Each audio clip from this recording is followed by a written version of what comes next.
ফাতেমা রাদিয়াল্লাহু তাআলা আনহা বলে, বাবা গো, ওই মহিলার অবস্থা কেমন হলো? বললো, সেই মহিলা মাথার মগজগুলা বাতের মায়ের মতো, বাতের ফ্যানের মতো টকবক করে লেগেছে।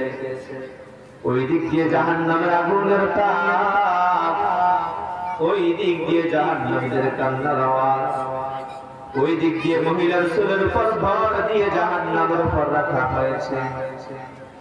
বললো, বাবা, এইভাবে মহিলাকে শাস্তি দেওয়ার কারণ কি? বললো, একমাত্র কারণ হলো বেপরদা। কি কারণ? বেপরদা। আপনাদের দিকে বেপরদা মহিলা নাই? আসলে আমি এই বিষয়ে কথা বলছিলাম না, খতিব সাহেব হুজুর আমাকে বলেছে যে ভাই, মহিলাদের বেপরদার অবস্থা কি বলবো, বলার মতো না। ও করে জামা বোনেরা, আল্লাহর নবী যখন মেহরাজে গেলেন, মহিলাদেরকে জাহান্নাম শাস্তি দিল। এক নাম্বার শাস্তি দেওয়ার কারণ হলো বেপরদা। যে মায়েরা বেপরদায় চলবে তাদেরকে জাহান্নামে এভাবে শাস্তি দেওয়া হবে।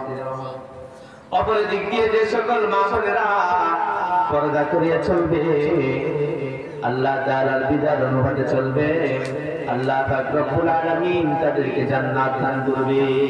সুবহানাল্লাহ। আমাদের দেশের মা বোনেরা বলে, পর্দা হলো একটা কষ্টের বিষয়, পর্দা হলো একটা হিবিজিবি। কিভাবে বোরকার ভিতরে ঢুকে থাকে? ইসলাম আমাদেরকে ঠকাই দিয়েছে না, ইসলাম আপনাকে ঠকাই দেয়। একটা গাড়ি চলতে হবে, যেমনি ভাবে ওই গাড়ির টায়ার এবং টিউব উভয়টার প্রয়োজন, ব্যতীত হাওয়া ভিতরে থাকে না। অনুরূপ ভাবে পুরুষ এবং মহিলা যদি আল্লাহ যেভাবে তাদেরকে চলার জন্য বলছে ওইভাবে না চলিয়ে নিজের মন মতো চললে তাদের সম্মান থাকে। এজন্য সম্মান পেতে হলে পর্দায় চলতে হবে।